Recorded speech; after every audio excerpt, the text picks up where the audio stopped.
तो दोस्तों, भगवान आप सभी का भला करे और आपकी सारी इच्छाएं मनोकामनाएं पूरी हो। यहाँ पर आपके 5 प्रमुख प्रश्न हैं जिसका विस्तार पूर्वक जवाब दिया जाएगा। तो पहला प्रश्न ये है कि कर्ज कब तक आपका खत्म होगा भी या नहीं। तो यहाँ पर होता ऐसा है कि जब भी भाग्य रेखा मस्तिष्क रेखा पर आकर के रुकती है अथवा हृदय रेखा पर आकर के रुकती है, तो किसी भी तरह की मनोकामना पूर्ति के लिए बहुत ज़्यादा संघर्ष करना होता है, क्योंकि शनि तक भाग्य रेखा का नहीं पहुँचना असंतुष्टि को यहाँ पर बतलाता है। इसीलिए आप जैसे जातक मध्य स्तर पर बहुत अच्छा पैसा जीवन में देख पाते हैं, बहुत बड़े स्तर का पैसा यहाँ पर बना भी पाते हैं, लेकिन अंततः उन पैसों का सदुपयोग होना या उनके द्वारा बरकत मिलना तब तक देखने को नहीं मिलता जब तक शनि की कृपा हथेली में नहीं हो। अब शनि का क्षेत्र आपके हथेली में दबा हुआ है, जिसके कारण यह लेट लतीफ़ी, टाल मटोल और हर तरह के कार्य में सफलता पाने के लिए बहुत ज़्यादा संघर्ष, मेहनत, प्रयत्न, प्रयास को बतलाते हैं। जहाँ पर दूसरों को एक प्रयत्न प्रयास पर सफलता देखने को मिल जाएगा, वहीं यहाँ पर आपको एक से ज़्यादा बार एफर्ट्स डाल करके ही कोई रिजल्ट मिल पाएगा। यहाँ पर हस्तरेखा शास्त्र के अनुसार भाग्य रेखा का शनि पर नहीं पहुंचना इस बात को बतलाता है कि निष्काम कर्म की तरफ ज़्यादा अग्रसर आप जैसे जातकों को होना चाहिए, क्योंकि शनि पर भाग्य रेखा का नहीं होना इस बात को बतलाता है कि अंतिम परिणाम हमेशा अनिश्चित देखने को मिलेगा, असामान्य रहेगा। तो किसी भी तरह का यहाँ पर उम्मीदें बांधना या भविष्य की चिंता करना या अंतिम परिणाम के बारे में विचार करना बिल्कुल भी सफलदायक नहीं होता है, शुभदायक नहीं होता है, क्योंकि मन के अनुसार कार्य होना या प्रॉपर योजना के बद्ध होकर के यहाँ परिणाम मिलना देखने को नहीं मिलता। हमेशा इस तरह की शनि की स्थिति में या भाग्य रेखा की स्थिति में अनएक्सपेक्टेड गेंस और सक्सेस देखने को मिल जाता है, लेकिन जहाँ पर भी उम्मीदें यहाँ बांधी वहाँ परिणाम मिलने में तो फिर बहुत ज़्यादा पसीना यह निकलवा देते हैं। अंततः आपके शनि के क्षेत्र पर कोई भी भाग्य रेखा नहीं है। इसका सीधा तात्पर्य यह है कि किसी एक माध्यम से पैसा आना यहाँ पर संभव नहीं है। अनेक माध्यम से पैसा आने के योग अथवा कहीं से भी पैसा बनने के योग यह बतला रहे हैं, लेकिन शनि का क्षेत्र दबने के कारण हर तरह के परिणाम में लेट लतीफ़ी रहेगी। दूसरा, इस स्थिति में स्वास्थ्य संबंधी विषय को लेकर के भी तकलीफें आती हैं, जैसे ऊर्जाओं का क्षीण होना, अथवा शनि यहाँ पर कारक होते हैं हड्डियों के, तो हड्डियाँ संबंधी दिक्कत परेशानी का भी सामना इस स्थिति में करना पड़ता है। दूसरा, बहुत ज़्यादा तनावपूर्वक स्थिति होना, बेचैन मन होना, चिंतित किस्म की प्रवृत्ति, यह यहाँ पर शनि के भार को बतलाती है। तो आपके व्हाट्सएप पर शनि का उपाय यहाँ पर भेजा जाएगा, क्योंकि जैसे ही शनि की थोड़ी बहुत प्रबलता होती है या ये पर्वत उठना शुरू होता है अथवा ये भाग्य रेखा में से कोई शाखा मजबूत होना शुरू हो जाती है, वैसे ही आपके कर्ज मुक्ति के योग देखने को मिलेंगे। लेकिन अगर हम जीवन रेखा के संपर्क से देखें तो यहाँ पर त्रिकोण की आकृति काफ़ी अच्छी स्थिति में बन रही है। इस तरह का त्रिकोण का तात्पर्य यही होता है कि जिंदगी भर का जो इच्छा मनोकामना व्यक्ति का होता है, यह इस त्रिकोण में आकर के पूरा ज़रूर होता है, क्योंकि यह भाग्य की प्रबलता को बतलाती है। जो ये त्रिकोण अथवा वर्ग जैसे चिन्ह होते हैं, यह काफ़ी ज़्यादा मजबूती जिंदगी में लेकर के आते हैं, सिक्योरिटी को रिप्रेजेंट करते हैं, जिसमें हर तरह की इच्छा मनोकामना की पूर्ति हो जाती है। तो ये जो चिन्ह आपकी हथेली में बन रहा है, ये बन रहा है 64 के एज में। तो यानी इस पीरियड तक आते आते कर्ज से मुक्त होने के योग निश्चित दिखाई दिए हैं। नया व्यापार निर्मित होने के योग भी दिखाई दे रहे हैं। खासकर इस तरह के चिन्ह में प्रॉस्पेरिटी और प्रॉपर्टी निश्चित रूप से बढ़ता है। ये सब युति यहाँ पर दिखाई दी है। हमें इसके परिणाम और जल्दी चाहिए, इसलिए हमें यहाँ पर शनि के उपाय के अतिरिक्त यहाँ राहु की जो इतनी बड़ी रेखा काट के गई है, जिसने भाग्य रेखा को भी तंग किया है और मस्तिष्क रेखा को तो बहुत ज़्यादा हानि पहुंचाई है, इसका उपाय करना रहेगा, जो शनि के उपाय के अतिरिक्त इस रेखा के बल को पूरा का पूरा क्षीण अथवा कमज़ोर कर देगा।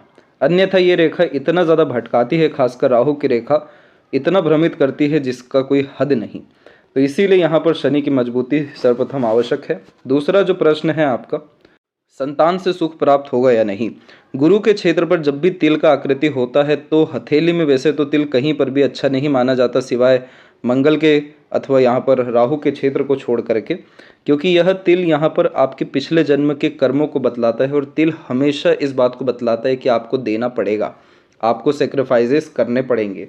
गुरु यहाँ पर कारक होते हैं आपके घर परिवार के इज्जत मान सम्मान के, सामाजिक स्थिति में क्या दृष्टिकोण से आपको लोग देख रहे हैं, किस तरीके का यहाँ पर सिक्योरिटी, प्रॉस्पेरिटी, कंफर्ट, लग्जरीज आप अपने लाइफ में, रिसोर्सेज जैसे कि सुख सुविधा संसाधन, ये सब लेकर के आप आ रहे हैं, ज्ञान का कैसा उपयोग हो रहा है, और जो सफलता मिल रही है क्या वो टिक रही है या नहीं, खुशियाँ ज़िंदगी में कैसी है, ये संपूर्ण युतियाँ गुरु बतलाते हैं। अब गुरु के ऊपर में इस तरह की आड़ी रेखा तो बहुत ज़्यादा दयालु, धार्मिक, आध्यात्मिक और एक तरीके से भावुक और भोले किस्म की प्रवृत्ति की निशानी होती है। जो व्यक्ति अपने माता पिता को या दूसरों को बहुत अच्छी सेवा दे सकने में सक्षम होते हैं और पुण्य प्राप्त करते हैं, तो ये रेखा आ जाती है। दूसरी प्रोग्रेस लाइन भी निकली हुई है कि बहुत कम उम्र से बड़ी बड़ी जिम्मेदारियां उठाना शुरू कर देना, अपने उम्र से बढ़ कर के निर्णय लेने लगना या कार्य करने लगना, और ख़ासकर बड़ी सोच बड़ी नीयत हमेशा से होना, जो ज़िंदगी में आगे इंसान को बढ़ाने में मदद करती है, ये दोनों युवतियां हैं। अब इन सब के बावजूद भी जो तिल का साइन है वो क्या करेगा कि आपको समाज में या घर परिवार में इज्जत नहीं दिला पाएगा। इस स्थिति में आप किसी के लिए चाहे कितना भी कर लीजिए, लेकिन इन रिटर्न आपको क्रेडिट हुआ, रिवॉर्ड अवार्ड हुआ या उम्मीदें हुई, ये सब सफल होने में काफ़ी संघर्ष रहेगा, क्योंकि जितना भी यहाँ पर आपका पिछले जन्म का कर्म है अथवा बकाया है वो घर परिवार के विषय में है। इसलिए यहाँ पर लगातार देना ही होगा और इन रिटर्न कोई सपोर्ट चाहिए या एक तरीके से लक चाहिए। किसी भी तरह की उम्मीदें इन्हीं कारण से फुलफिल नहीं हो पाती। तो इस स्थिति में जैसे ही अगर आपने गुरु तत्व को मजबूत करना शुरू किया, जिसका स्टेप बाय स्टेप सजेशन आपको भेजा जाएगा, तब जा कर के यहाँ पर साल भर के भीतर में हमें कुछ सकारात्मक परिणाम मिल सकेंगे और ये जो पुण्य आपने प्राप्त किया है ये बच्चे के द्वारा फलित होगा। तब जा कर के बच्चे लायक, संस्कारी, सफल, या कह लें कि आपके जीते जी आपके सामने काफ़ी अच्छा कार्य संभाल सकेंगे, क्योंकि अगर ये रेखा नहीं होती तो ये बात आपको नहीं कही जाती।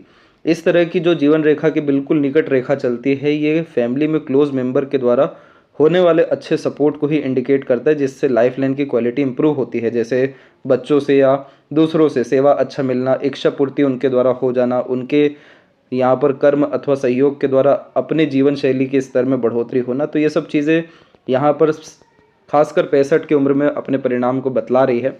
लेकिन और जल्दी चाहिए, तो इसलिए हमें यहाँ पर गुरु का उपाय करना होगा, तब जा कर के आपको संतान सुख की प्राप्ति निश्चित रूप से हो सकेगी। आगे कौन सा बिजनेस आपको करना चाहिए, तो देखिए शुक्र संबंधित ही आपकी यहाँ पर रेखा निकल रही है और ये समय के साथ अभी और मजबूत होगी। दूसरा, यहाँ पर आपका एक स्क्वायर का जो साइन है वो बनते बनते रह रहा है। और तीसरा, यहाँ पर ध्यान दीजिए कि बुध और सूर्य के मध्य में एक रेखा जा रही है।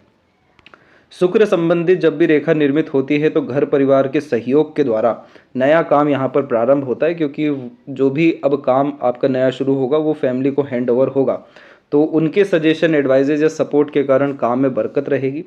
मंगल के क्षेत्र पर इस तरीके का वर्ग का आकृति यहाँ पर इंडिकेट करता है कि अगर आप कंस्ट्रक्शन और मैन्युफैक्चरिंग या ज़मीन या बिल्डिंग से रिलेटेड काम करते हैं तो यहाँ पर भी आपको बरकत मिलेगा। और तीसरा, जो ये बुध और सूर्य के मध्य रेखा जा रही है, इसे यशस्वी योग भी कहा जाता है, जो अच्छे गाड़ी, घर बार, सुख, मकान जैसी चीज़ों को तो बतलाते हैं, लेकिन यह बुध के सकारात्मक होने की युतियों को बतलाते हैं। और बुध यहाँ पर बतलाता है आपके कॉन्टैक्ट, आपके रिलेशन, आपके कम्युनिकेशन। तो इस स्थिति में बीचवान के रूप में कोई भी काम करना काफ़ी फायदेमंद होता है। As a mediator, consultant, agent, broker या किसी भी तरह का सर्विस प्रोवाइडर, दो पक्ष के मध्य का कोई भी कार्य किसी भी क्षेत्र के विषय में करना अच्छा पैसा देना यहाँ पर शुरू करता है, क्योंकि यहाँ पर अभी भी आपके भाग्य की प्रबलता मौजूद है। तो आपको निश्चित रूप से इन सब विषयों में ही आगे बढ़ना चाहिए। और जहाँ तक रहा शेयर मार्केट का सवाल, तो रेखाएं तो बुध पे बहुत अच्छी हैं, लेकिन बुध की उंगली में बहुत ज़्यादा कमी है। तो इस स्थिति में आनन फानन, जल्दबाजी, हड़बड़ी और दूसरों के कहे गए अनुसार किए गए इन्वेस्टमेंट से आपको लाभ नहीं मिलेगा।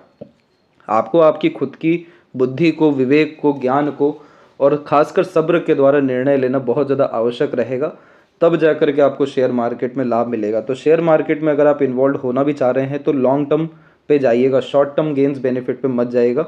वहाँ पर आपको ये फिंगर जो है गलत निर्णय दिलवा देगी। वैसे भी बचपन में स्टेज फियर होता ही है, बहुत बार मन के अंदर बात को दबा भी लेते हैं, समय पर अपनी बात नहीं कह पाते हैं, मिस मैनेजमेंट, मिस कम्युनिकेशन होता है, डॉक्यूमेंटेशन फाइलिंग की भी कमी होती है। तो ऐसे करके नकारात्मक योग इतने सारे क्यों हो जा रहे हैं? क्योंकि यहाँ पर जो एनर्जी बैलेंस होनी चाहिए मनी मैनेजमेंट को लेकर के, वर्क मैनेजमेंट को लेकर के या डीप यहाँ थिंकिंग, अंडरस्टैंडिंग को लेकर के, उसमें कमी होती है। तो जैसे जैसे हम यहाँ पर स्पिरिचुअल एस्पेक्ट के अतिरिक्त मंत्रा चैंटिंग करना शुरू करते हैं तो ये बुध की प्रबलता को बढ़ाने लगता है। तो इस स्थिति में अगर आपको शेयर मार्केट में जाना भी हो तो थोड़ा सा आपको बुध को जो है मजबूत करना रहेगा, तो जाकर के यहाँ से आपको सफलता मिलेगी। लेकिन अगर इन सब के बजाय आपका भाग्य के अनुसार अगर आगे बढ़ना है कि बस काम शुरू करना है और फिर लगातार तरक्की देखनी है, तो इस यशस्वी योग के अतिरिक्त जरूर आप आगे बढ़िए, क्योंकि आपके मान सम्मान और आपके रिश्तों के द्वारा आपको लगातार यहाँ पर लाभ मिलने वाला रहेगा। इसके बाद में आगे का समय क्या होगा, कैसा रहेगा, तो देखिए आपके जीवन रेखा में लगातार परिवर्तन होता रहा है। जो व्यक्ति काफ़ी निचले स्तर से बहुत बड़े आदमी बनते हैं, खासकर खुद के मेहनत पराक्रम कोशिशों के द्वारा, तो ऐसी जीवन रेखा होती है जो लगातार इस तरह की हमें सेल्फ मेड लक लाइन बतलाती है। इन सब स्थितियों में आपने तकरीबन 27 से लेकर के 34 के मध्य में काफ़ी ज़्यादा तरक्की प्राप्त की, और इसके बाद में फिर से जो छोटी मोटी तरक्कियां आपको मिली वो 37 में भी मिली, 40 में भी मिली, इसके बाद में 44-42 में भी मिली, 48 में भी मिली। तो ये साफ रूप से बतला रहा है कि ज़िंदगी में हमेशा आगे बढ़ने की प्रेरणा रही है। अब ये जो त्रिकोण की आकृति आ रही है, ये चाहती है कि पूरा का पूरा अब लाइफ में स्टेबिलिटी हो। भले ही कम पैसा भी है, लेकिन लगातार पैसा बनना चाहिए। संघर्ष से, चिंताओं से, कर्ज से मुक्ति मिलना चाहिए। जो पैसा आ रहा है उसका सदुपयोग होना चाहिए। इस कारण से ये त्रिकोण बन रहा है। तो अब जो दूसरा बिजनेस आपका क्रिएट होगा, जो आप खुद के बुद्धि विवेक ज्ञान से लेंगे या फिर भाग्य की अर्थात प्रबलता के द्वारा आगे बढ़ने वाले रहेंगे, तो उसमें आपका उम्र भी बढ़ेगा, सुख भी बढ़ेगा, और खासकर घर परिवार से की गई सभी तरह की उम्मीदें भी पूरी यहाँ पर हो जाएगी। तो यहाँ पर आपको 2026 है, इसमें थोड़ा सा ध्यान रखना है। कोई भी नया काम आनन फानन में, जल्दबाजी हड़बड़ी में, बिना सोचे समझे नहीं करना है। थोड़ा सा समय आप उपायों में दीजिए, और इसके बाद में जिस विषय को लेकर के आपकी प्रबलता आ जाती है, हिम्मत हौसला आ जाता है, उसमें आप आगे बढ़िए तो आपको तरक्की मिल जाएगा। इसीलिए आप कम से कम 2026 में भी जून जुलाई के आसपास से किसी भी नए काम में पूरा अपना हाथ डालें तो आपके लिए काफ़ी फ़ायदेमंद रहेगा। बाकी उम्र आपकी लंबी है, आराम से 78-80 तक आप जाएंगे, और ऐसा नहीं है कि रोग ऋण शत्रु में ही जाएंगे, लेकिन जैसे इस जीवन रेखा ने बर्ताव किया है तो शुक्र का बल यहाँ पर बढ़ जाता है। तो खुशियाँ आना, आनंद में स्थिति निर्मित होना, सुख सुविधा संसाधन का ज़िंदगी में बढ़ना, घर परिवार में तरक्की होना, ये सब युतियाँ यहाँ पर दिखाई दे रही है। क्योंकि कोई भी संघर्ष मात्र की जो रेखा है वो जीवन रेखा के निकट भी नहीं आ पा रही है। तो इसलिए कोई बड़ा चिंता वाली बात नहीं है। ये ज़रूर है कि पैसा बहुत देखा ज़िंदगी में, लेकिन बचा नहीं पाए या सदुपयोग नहीं कर पाए। आने वाले समय में पैसा रुकेगा, बचेगा, और उनका सदुपयोग भी होगा बुध और सूर्य की मजबूती के कारण। और यही लेफ्ट हैंड में देखेंगे तो यहाँ पर भी आप देखेंगे कि 2 मुखी जीवन रेखा हुआ है। तो इस स्थिति में यात्रा को सौभाग्य भी मिलता है, कार्य में प्रगति भी होती है, और ये सब चीज़ें आपको यहाँ पर 65 की उम्र में होगा। चंद्र की भाग्य रेखा में जन्म स्थान से दूर तरक्की तो प्राप्त होता है, लेकिन जितनी भी भाग्य रेखा है सब के सब शनि पर आते आते रुक रही है। तो मन का काम सरलता से हमेशा से शुरू हुआ है, अभी भी शुरू हो जाएगा, लेकिन अंत होना ये आपके हित में नहीं आ रहा है। इसीलिए अधिकतर कार्य आधे अधूरे, बीच में फंसे रुके हुए देखने को मिल रहे हैं। और धन प्राप्त करने की मानसिकता, धन कमा लेने की योग्यता, सब कुछ बड़ी अच्छी है, लेकिन धन संचय की या सदुपयोग की जो क्षमता, उसमें काफ़ी ज़्यादा कमी है। तो जैसे ही गुरु और शनि का बल बढ़ा, ये 2 भारी भरकम जो ग्रह होते हैं, ये जैसे ही स्थिर होना शुरू होते हैं, वैसे ही जीवन के हर दृष्टिकोण से उठा करके देख लीजिएगा, आपको आनंद की अनुभूति होगी, स्थिरता आएगी, काम सिद्ध होते हुए देखने को मिलने लगेगा। अन्यथा आपके हथेली में एक भी संघर्ष, तकलीफ, परेशानी नहीं है, और काफ़ी अच्छा समय आपको ज़िंदगी में 2027 और उसके बाद से लगातार देखने को मिलने वाला है। तो आशा करता हूँ सभी प्रश्नों का उत्तर मिल गया हो। अपना ध्यान रखें। आपका बहुत बहुत धन्यवाद।